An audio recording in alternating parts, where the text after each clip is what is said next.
Number 1 தொகுதி பெரம்பூர் தொகுதி தான். அது ஆளுங்கட்சிக்காரங்க என்ன பேசிட்டு இருக்காங்க, அண்ணன் பவருக்கு வந்தா தமிழ்நாடு பார்த்தோம். ஆனா அண்ணன் கைக்கு பவர் இருந்து தமிழ்நாட்டுக்கு பவர் போயிடுச்சு அப்படின்னு இன்னைக்கு ஆளுங்கட்சி பேசிட்டு இருக்காங்க. மின்துறை அமைச்சர் மாண்புமிகு பேரவைத் தலைவர் அவர்களே, மாண்புமிகு முதல்வர் அவர்களே, மாண்புமிகு எதிர்கட்சி தலைவர் வந்து தமிழ்நாட்டுக்கு இருந்தாரு. நாங்கள் ஒவ்வொரு நாளும் தமிழ்நாட்டுல எங்கெங்க எதனால மின்வெட்டு விழுதுன்னு நம்ம வந்து பப்ளிஷ் பண்ணிட்டு வரோம், டேஷ்போர்ட் பப்ளிஷ் பண்ணிட்டு வரோம். அதுல எதனால என்ன காரணம் சொல்லிட்டே வரோம்.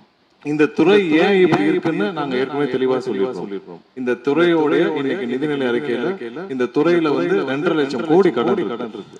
அது இல்லாமல் இந்த துறையில வந்து எந்தவித இன்ஃப்ராஸ்ட்ரக்சர் டெவலப்மெண்ட்டும் இவங்க வந்து கடந்த 5 ஆண்டுகள் 15 ஆண்டுகள் செய்யப்படவில்லை. இது சம்பந்தமாக விரிவான வெள்ளை அறிக்கை விரைவில் வெளியிடப்படும் நம்ம ஏற்கனவே சொல்லி. அது இல்லாமல் இந்த துறைக்கு கடந்த 5 ஆண்டுகளா எவ்வளவு பேர் ஆள் எடுத்தார்கள் என்று, எவ்வளவு பேர் வேலைக்கு ஆள் எடுக்கப்பட்டது என்பதையும் நாங்கள் இன்னும் ஒரு சில நாட்கள்ல இதற்கான விளக்கமாக வெள்ளை அறிக்கையை நாங்கள் கண்டிப்பாக வெளியிடுவோம். இந்த துறையில் பாத்தீங்கன்னா இப்ப வந்து வேக்கண்ட் மட்டும் 70,000 வேக்கண்ட் இருக்கு.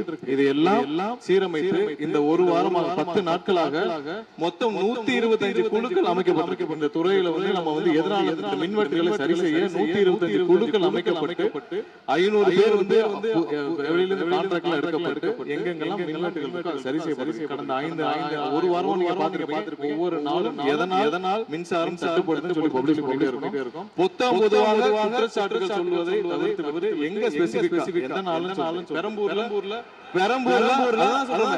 பெரம்பூர்ல எத்தனை முறை மின்சாரம் தட்டுப்படுத்தி எதனால எவ்வளவு நேரத்தில் சரி செய்யப்பட்டிருக்கோம்,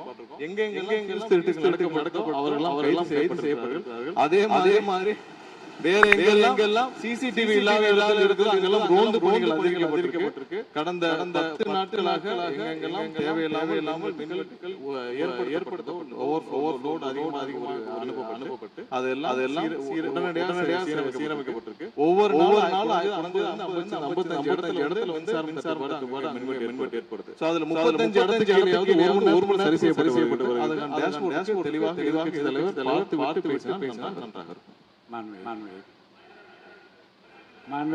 முன்னாள் அமைச்சர் உறுப்பினர் செந்தில் பாலாஜி அவர்கள்.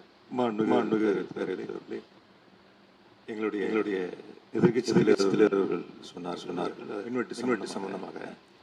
இப்போதைய அமைச்சர் அவர்கள் அது குறித்து கருத்துக்களை சொன்னார்கள்.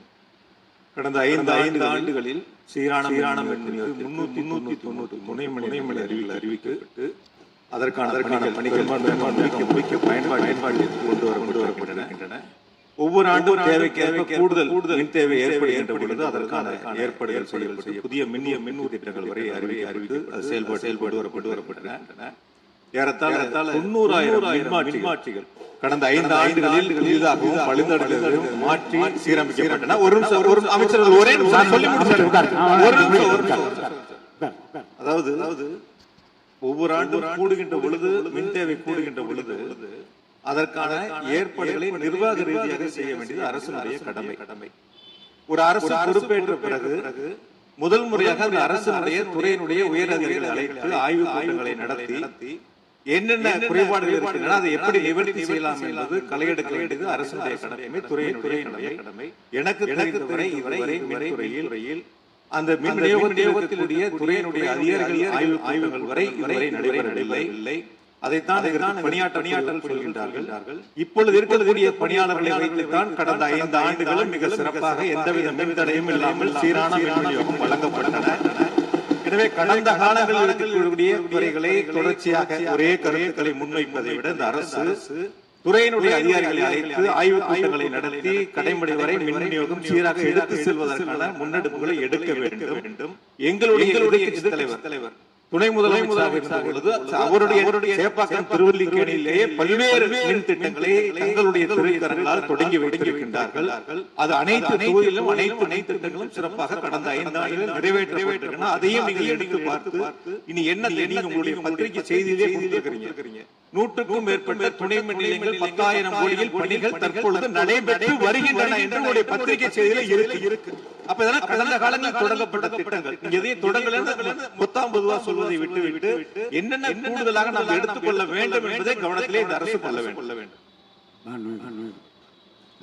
மாண்புமிகு பேரவைத் தலைவர் அவர்களே, மாண்புமிகு உறுப்பினர் மாண்புமிகு உறுப்பினர் சொன்னாரு அறிவிப்புகள் நிறைய கொண்டிருக்கோம். கடந்த ஆட்சியில் அறிவிப்புகள் மட்டும்தான் செஞ்சிருக்கோம், எதையும் செயல்படுத்தவில்லை.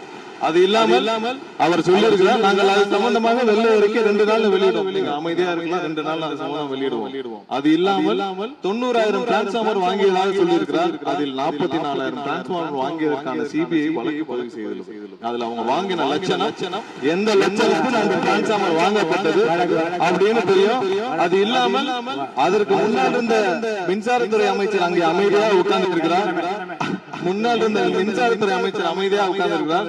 இது தேவையற்ற விவாதத்தை எழுப்ப வேண்டாம். 2 நாட்கள்ல வெள்ளை அறிக்கை வெளியிடப்படும். அதற்கப்புறம்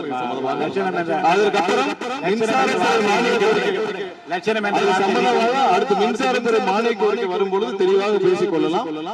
ஏற்கனவே நீங்கள் செஞ்ச எல்லாமே எவ்வளவு தூரம் டிரான்ஸ்பார்மர் வாங்குனீங்க எல்லாமே சிபிஐல 3 வருடம் கடுமையான போராட்டத்திற்கு அப்புறம் சிபிஐல வழக்கு எல்லாம் விரிவாக மின்சாரத்துறை மானிய கோரிக்கை அப்ப பேசிக்கலாம். 2-3 நாட்களில் வெள்ளை அறிக்கை வெளியிடப்படும். வழக்கு விசாரணை பற்றி மாண்பு அமைச்சர் பேசியது நீக்கப்படுகிறது. லட்சணம் என்ற வார்த்தை நீக்கப்படுகிறது.